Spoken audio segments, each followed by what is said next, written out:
आज पीएम किसान सम्मान निधि का यह बृहद कार्यक्रम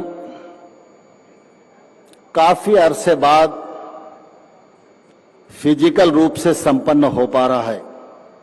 प्रधानमंत्री जी ने किसान के खाते में पैसा जाए, यह हमेशा सुनिश्चित करने का प्रयास किया और वर्चुअल मार्ग को कार्यक्रम के लिए अपनाया। लेकिन आज सब लोग बड़ी संख्या में दिल्ली में भी उपस्थित हैं और देश भर में 732 कृषि विज्ञान केंद्रों पर किसान जुड़े हुए हैं, 50,000 पैक्स पर किसान जुड़े हुए हैं, 75 कृषि विश्वविद्यालयों में किसान जुड़े हुए हैं, छात्र जुड़े हुए हैं। आईसीआर के सभी संस्थानों में यह कार्यक्रम संपन्न हो रहा है। ऐसे कुल मिलाकर देश भर में 1 करोड़ से अधिक किसानों का समागम पीएम किसान सम्मेलन के माध्यम से संपन्न हो रहा है। मैं देश भर के सभी किसान भाइयों और बहनों से, हम सब के नेता प्रिय प्रधानमंत्री माननीय नरेंद्र मोदी जी का हृदय से बहुत बहुत स्वागत करता हूं, बहुत बहुत अभिनंदन करना चाहता हूं। हम सब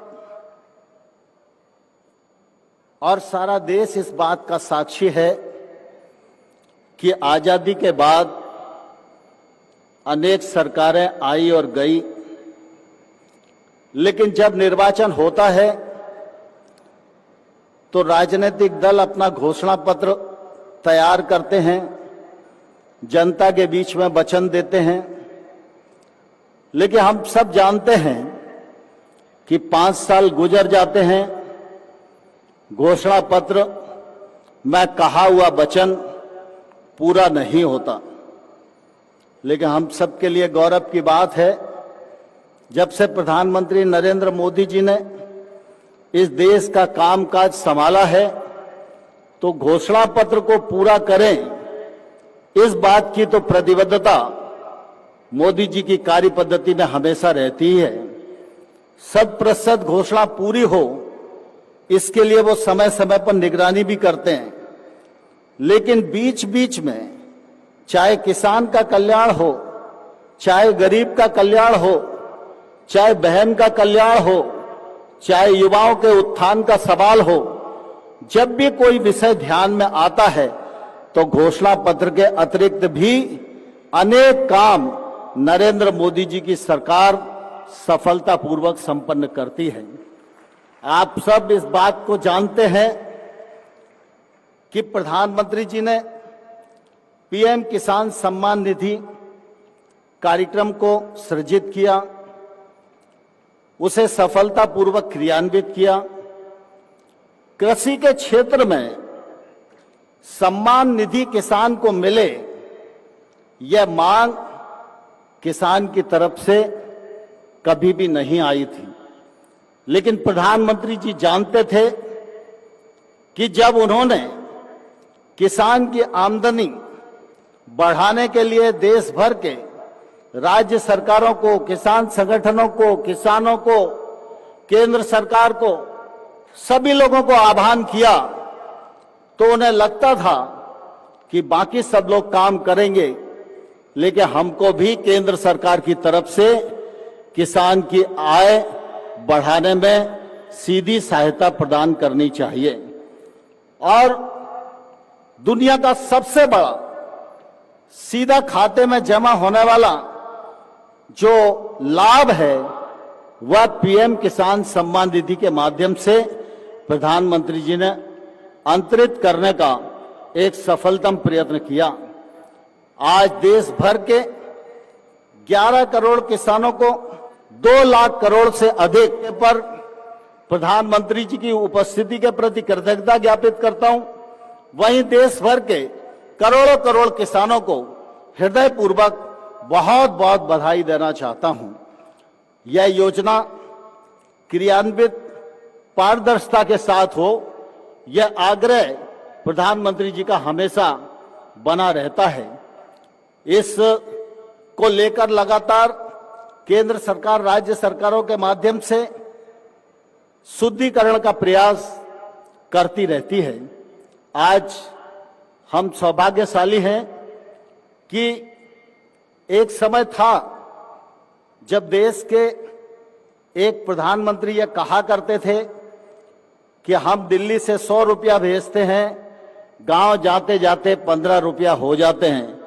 लेकिन आज नरेंद्र मोदी जी का यशस्वी और पारदर्शी जनता हितैषी नेतृत्व हम सब लोगों को प्राप्त है।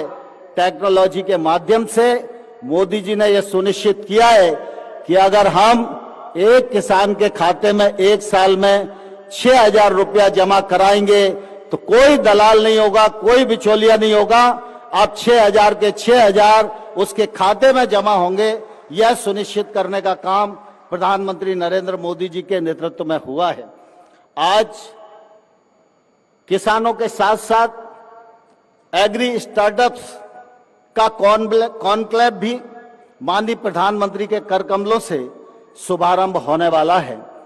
हम सब इस बात को भली भांति जानते हैं कि हमारे देश में जो किसान हैं वो भी एक तौर से बड़े स्किल्ड हैं। वो भी तमाम सारे नवाचार अपने अपने स्थानों पर करते ही रहते हैं, लेकिन उनको प्रकाश में आना चाहिए तो मंच नहीं मिलता।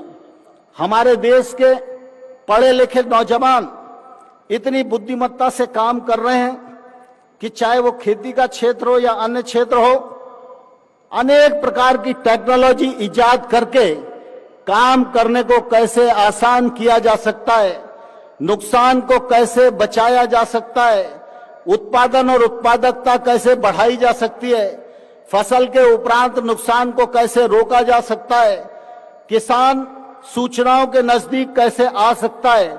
इस दृष्टि से लगातार हमारे एग्री स्टार्टअप देश भर में काम कर रहे हैं। आज 1500 से अधिक स्टार्टअप्स इस प्रांगण में मौजूद हैं। 300 से अधिक लोगों ने अपने अपने स्टॉल भी यहां एग्जीबिशन में लगाए हुए।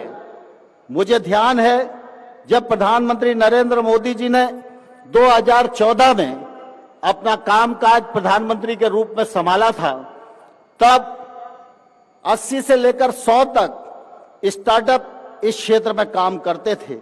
लेकिन इन वर्षों में प्रधानमंत्री जी के दूरदर्शी नेतृत्व के कारण, उनके निरंतर आग्रह के परिणाम स्वरूप आज 2000 स्टार्टअप्स